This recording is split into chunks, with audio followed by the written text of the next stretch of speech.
Hey, could you step up a bit with the housework? My husband greeted me with a frown as I walked through the door after a long day at work. I'm sorry, I sighed, feeling the weight of exhaustion settling in my bones. I've been swamped lately. I promise it's just a phase. Bear with me a little longer. Between the constant overtime and deadlines, I barely have a moment to spare for chores. I've been squeezing in laundry whenever I can, and the vacuuming. Well, I managed to give the living room a quick once-over in the mornings, but it's tough to tackle much else late at night. And meals. It's mostly been meal prep or takeout. I know I'm dropping the ball on the home front, and it's eating away at me. My name's Michelle. At 29, I'm navigating the grind of office life. Jake, my husband, unexpectedly popped back into my life about 3 years ago. We were classmates in middle school, but it wasn't until a chance encounter at a cafe that we reconnected. Small towns have a funny way of bringing people together, and there he was, sitting at a table adjacent to mine, like a scene ripped from a comic book. I couldn't help but wonder if it was fate. Although we swapped contact details then, our conversations remained sparse. It wasn't until a school reunion that our connection blossomed, spurred on by the encouragement of our friends. Jake and I had always clicked, so when he proposed a year into our relationship, I accepted almost instinctively. Perhaps it was the weight of societal expectations in our small town where early marriage was the norm that nudged me towards a quicker decision. Don't get me wrong, I do love Jake. But looking back, I wish I had paused to truly understand him better. Jake, having lived with his parents his whole life, is practically clueless when it comes to housework. Having lived independently before, I have my own routines and preferences, so I find myself preferring to tackle chores alone rather than dealing with half-hearted attempts at assistance. I've assigned Jake the simple tasks of taking out the trash and cleaning the bathroom, while I handle the rest. About a month ago, my workload at the office kicked into overdrive with a flurry of overtime hours. To add to the chaos, a colleague recently embarked on maternity leave, dumping even more responsibilities on my plate. With my focus consumed by work, I found myself with less and less time for household chores, much to Jake's evident irritation. And then, finally, his frustration boiled over. Arriving home bone-tired, I was met with a barrage of complaints. Michelle, this is getting ridiculous. I need this outfit for tomorrow, and it's still unwashed. It's a simple task, just toss it in the washer and hang it out to dry. Why is that so hard? I hadn't managed to get to the laundry yesterday due to a late return home, and the morning rush left no room for it either. And yet another night of takeout, he lamented as I walked through the door. I work late again, and this is what I come home to. I'm sorry, but Jake wasn't about to simmer down. I mean, come on, I'm exhausted too when I get back, and this is what I get. He sighed heavily, his frustration palpable. His words ignited a fire within me. Excuse me, then why not lend a hand with the chores? If it's as simple as tossing clothes in the washer and hanging them out to dry, why not take some initiative? And dinner once in a while wouldn't hurt, would it? It's not like you're the sole provider here. We split the bills, and I'm shouldering all the chores you can't be bothered with, so enough with the complaints. As the words tumbled out, I felt a weight lift off my chest, even if just momentarily. But predictably, Jake didn't share my sense of liberation. Is that how a wife should speak? His comment reignited my fury. What do you mean? I'd gladly take on those responsibilities if I were a stay-at-home wife. But if I quit my job, could we really survive on your salary alone? We agreed not to take that route when we tied the knot, remember? And didn't we also agree to support each other during hectic times? With those cutting words, Jake dropped a bombshell. Oh, classic Michelle. If you're so dedicated to your career, why not focus on that alone? A woman's place is in the home, unlike you, Michelle. My girlfriend, on the other hand, is a domestic goddess. She keeps the house immaculate whenever I'm around, and she even whipped up a homemade cake last time. Stunned, I could barely process his words. Wait, girlfriend. Who are you talking about? An old flame, or are you cheating? My heart raced with a mix of emotions as Jake smirked. You've aged, Michelle. She's stunning, and to top it off, she's the daughter of the CEO. Her parents fully support our relationship and even floated the idea of me taking over as CEO. Then, shockingly, Jake slid divorce papers across the table. That's why you need to fill these out. I'll be leaving tomorrow. Caught off guard, I struggled to comprehend. Hold on, Jake. Are you saying you're having an affair and divorcing me to marry your mistress? With a mocking grin, Jake nodded. That's the gist of it. I'll even offer whatever settlement you desire. After all, I'm the future CEO. And with that, he left, leaving me in a whirlwind of disbelief. Do you really expect me to just roll over and sign these papers? I shot back, but Jake seemed unmoved. So you're content living like this? In a relationship with someone who's lost all affection for you, where you're left handling all the chores? I faltered, words escaping me. As much as I hated to admit it, he had a point. Our loveless partnership was nothing but a source of constant tension. After much contemplation, I reached a point where I couldn't bear to dwell on it any longer.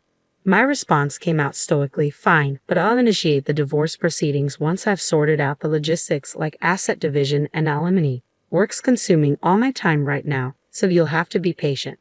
Jake, visibly frustrated, muttered, yeah, always prioritizing work. With that, he left the living room, disappearing into the bedroom. As time trickled by and work gradually eased its grip, I took the initiative to seek legal counsel through a friend's recommendation. The divorce lawyer attentively absorbed my account, and together we strategized to demand a higher alimony than the norm. I had braced myself for a back and forth with Jake over the alimony, but to my surprise, he agreed to the amount without hesitation. Could it really be true that he's being considered for the next CEO? A twinge of regret flitted through me, but I pushed it aside. If I'm getting a decent sum, maybe I should treat myself to a solo vacation and recharge. As the weeks slipped by since Jake's departure and work began to stabilize, the final negotiations for alimony concluded. The once lively apartment now felt eerily empty. It's time for a change, I resolved. There's no reason to linger here. It's too spacious for just one person and feels like an echo chamber. Thankfully, I now have the flexibility to take time off work, so I seized the opportunity to hunt for a new place. Heading to a real estate agent, I swiftly signed a lease for an apartment closer to my office. A week later, I relocated. Since the apartment was in Jake's name, I had to inform him about the move. Almost immediately, he called. Do you honestly think leaving our apartment filled with memories is the right decision? Isn't it lonely living in a strange place all by yourself? You haven't forgotten about us, have you? Maybe it's better to dwell in the past. His arrogance dripped from every word, condescending and dismissive. With each passing day, his attitude only fueled my anger. I realized I no longer harbored any affection for Jake. No matter how many times I tried to communicate that I had moved on, Jake persisted with his conceited remarks like stop pretending or don't act tough. Fed up with the conversation, I asserted firmly, could you please settle the alimony soon? Once that's done, I can proceed with filing the divorce papers. Yeah, got it. I'll settle it within the week, so go ahead and prepare those divorce papers. My girlfriend's parents insist we only live together once we're officially married, hence the hotel stay. Quit my job too. Just taking a breather for now, I guess. It seemed Jake had made the decision to leave his job in preparation for this career shift. Then he drops the bomb about submitting the marriage license, planning a lavish wedding, and moving into his mistress's father's mansion to start their newlywed life. He's in a rush to get that license submitted, claims the families have already met, but something about it all feels fishy. Jake's parents are usually sensible people, so it's strange they'd entertain the idea of a second marriage before the divorce is even finalized. I pressed Jake for clarity, but his response remained elusive, leaving the truth shrouded in uncertainty. Well, perhaps Jake's parents were more eager for his remarriage to a president's daughter than even I realized. I thought I had cultivated a decent rapport with my in-laws, so this revelation was quite disheartening. But it's irrelevant now. I informed him, I'll reach out once I've filed the divorce papers, and promptly ended the call. A few days later, armed with the alimony, I filed for divorce. And with that, my connection to Jake was severed. When I reached out to him, his response was a flustered, got it. Judging from his recent demeanor, it seemed likely that Jake would be remarrying soon. Seeking a change of scenery the next day, I decided to go shopping at the mall. To my surprise, I encountered Jake there. As I strolled through the bustling corridors, a voice called out to me from ahead. Michelle, aging already, looking like an old hag, aren't you? Startled, I glanced up to see Jake standing there.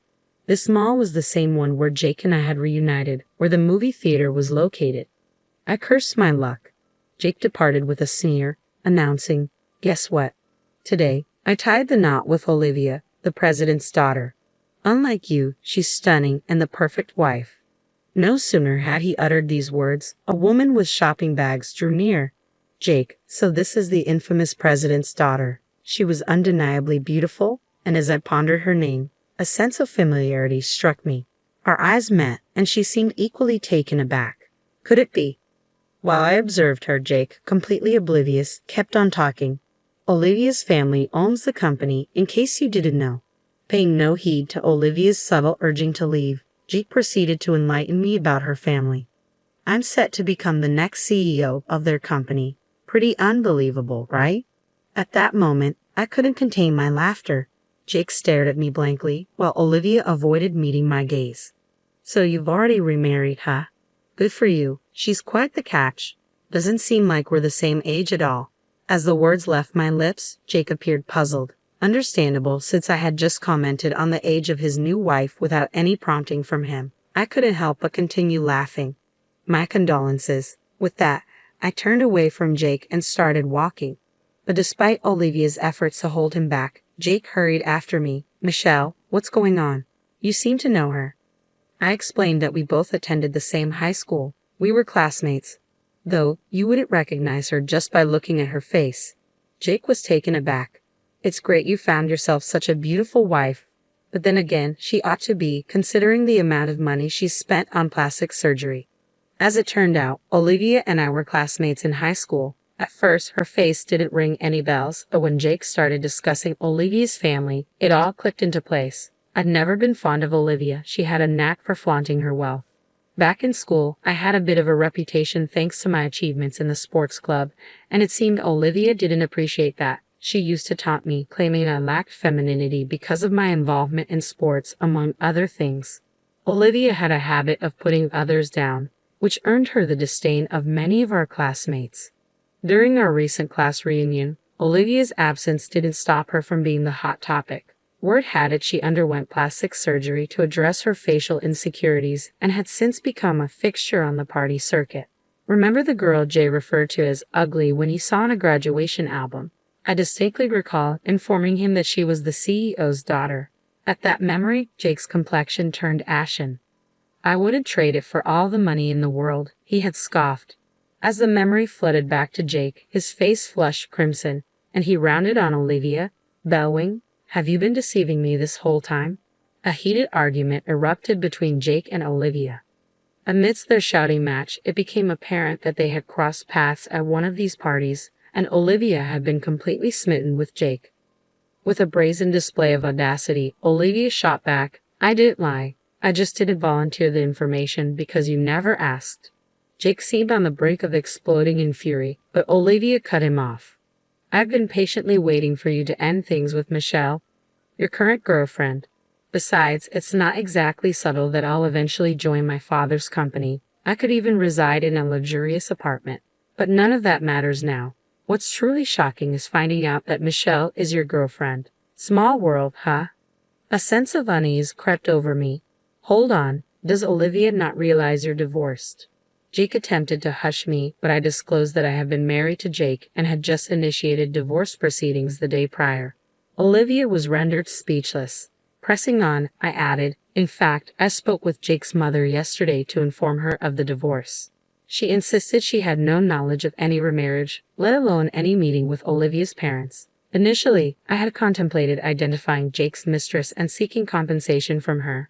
However, since Jake had agreed to a settlement higher than the market rate, I hadn't bothered pursuing his affair further, but to discover he was concealing his marital status. That's marital fraud, isn't it?" Their faces drained of color, and they exchanged tense words, but I decided it was time for me to exit the scene. A few days later, I received a message from Olivia through one of our classmates. "Please keep this between us," she pleaded, along with a sum of money she labeled as compensation for my troubles. It felt more like hush money, but truth be told, I had no intention of spreading the word. And getting paid for my silence was an unexpected perk.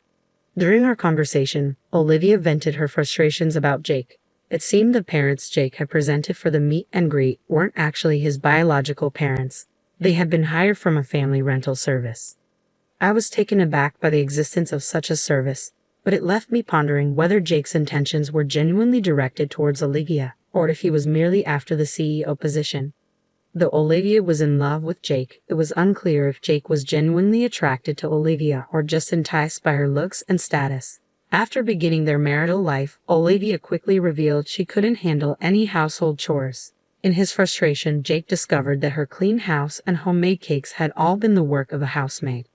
Their marriage fell apart almost instantly, and Olivia filed for divorce, suing Jake for marital fraud. Despite the hush money, Olivia let everything slip, enraging her father. Rumor had it that Jake was struggling to remain in town. He had moved into a cheap apartment and was working tirelessly, nearing his breaking point. Desperate, he asked me to return the divorce settlement. My response was curt, "You must be joking. I have no intention of helping you. Don't contact me again." And I hung up.